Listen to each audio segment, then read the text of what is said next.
Quand on essaie de saisir ce qui rend l'humain spécial, on parle souvent de sa capacité à raisonner ou à vivre en groupe. On dit qu'il est un être logique ou sociable.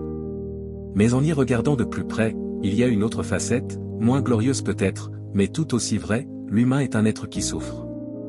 Bien sûr, tous les êtres vivants ressentent de la douleur. Par exemple, un animal blessé, affamé ou perdu souffre sur le moment. Ce qui différencie l'humain, c'est qu'il peut souffrir même sans danger immédiat. On porte en nous une sorte de peine qui ne vient pas forcément de ce qui nous entoure. Elle peut apparaître même quand tout semble aller bien. C'est une douleur plus profonde, plus abstraite, liée à notre existence même. Le philosophe Arthur Schopenhauer l'a bien expliqué dans son livre Le monde comme volonté et comme représentation, 1818. Il disait, en gros, la souffrance fait partie de la vie, elle vient de l'intérieur, pas de l'extérieur. On a tous en nous une source de douleur qui ne s'éteint pas. Cette souffrance est si forte parce qu'on ne souffre pas seulement du présent.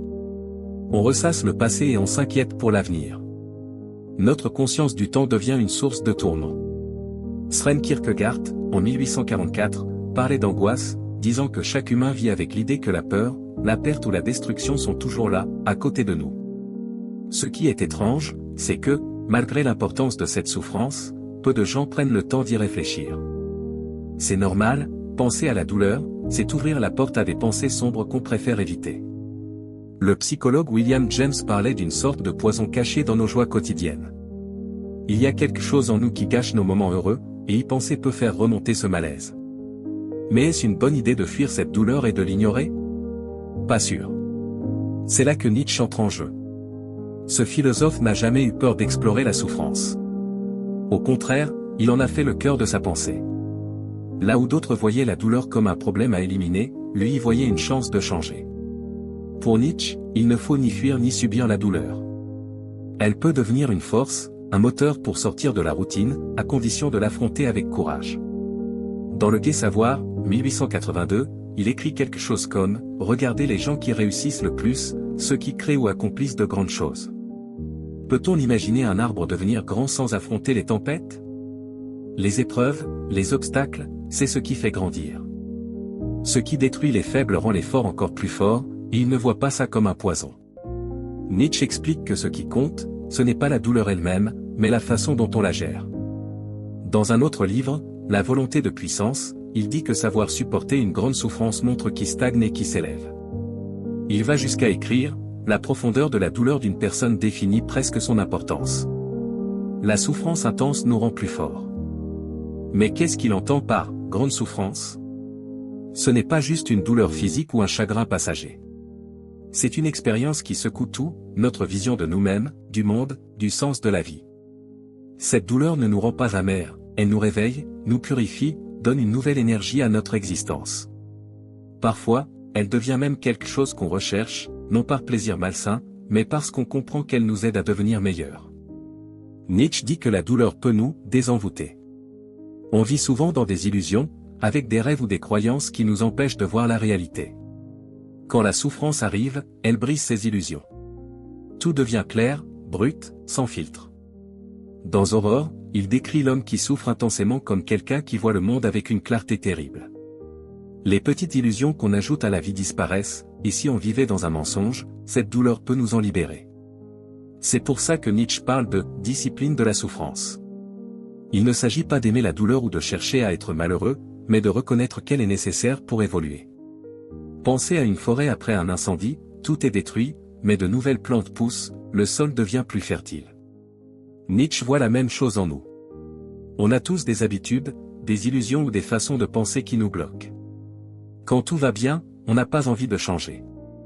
C'est seulement dans les moments d'une perte, un échec, une solitude qu'on peut remettre ces choses en question. C'est là que la souffrance devient utile. Dans Le Gai Savoir, Nietzsche partage une idée personnelle, il remercie ses malheurs, ses faiblesses, ses épreuves, parce qu'ils lui ont ouvert des portes pour échapper aux routines. La douleur, loin de nous enfermer, peut nous libérer. Pour lui, apprendre à souffrir, ce n'est pas juste tenir bon comme un stoïque. C'est créer quelque chose à partir de cette douleur. Il compare l'humain à deux parties, la créature et le créateur. La créature, c'est notre côté brut, nos instincts, nos peurs, nos désirs qui partent dans tous les sens. Si on la laisse faire, elle nous disperse, nous pousse à des distractions inutiles ou des habitudes vides. Le Créateur, c'est la force en nous qui donne du sens à ce chaos. C'est notre capacité à façonner ce bazar pour en faire quelque chose de plus grand, de plus clair. Mais ce travail demande de détruire avant de construire. On ne peut pas bâtir sur des bases fragiles. Il faut d'abord démolir ce qui ne va pas, et ça fait mal. Cette douleur est nécessaire pour avancer. Dans Ainsi parlait Zarathustra, Nietzsche utilise une image forte, tu dois te brûler dans tes propres flammes. Comment renaître sans devenir cendre? En clair, pour devenir une nouvelle version de soi, il faut accepter de laisser mourir une partie de nous, une ancienne façon de vivre, une image de soi, des certitudes. Ça fait mal, mais c'est le prix de la transformation. Dans Par-delà bien et mal, il parle de la discipline de la grande souffrance. Il dit, c'est elle qui a permis tous les progrès humains. Cette tension dans l'épreuve forge notre force, notre courage face à la ruine, notre capacité à supporter, comprendre et utiliser la douleur. Tout ce qui nous rend profond, subtil, courageux vient de là.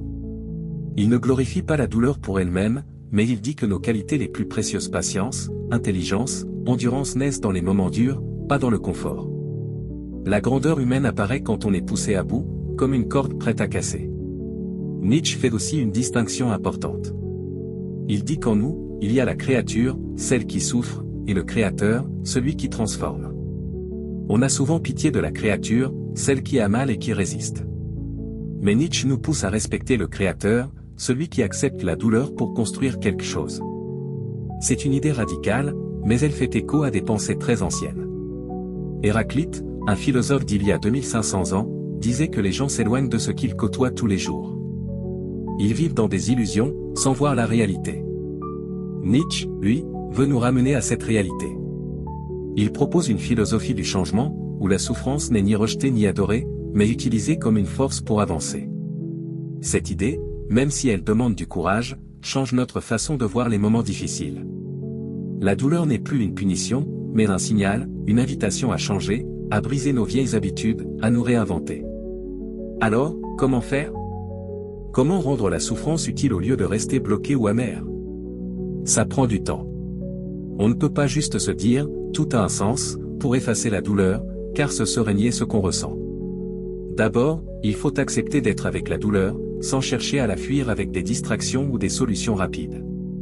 Ensuite, il faut observer ce qu'elle nous apprend, sur quoi elle met le doigt, quelles illusions elle brise, quelle image de nous elle remet en question. C'est un travail honnête, parfois dur, mais libérateur. Enfin, il faut utiliser cette douleur, la transformer en action, en création, en choix.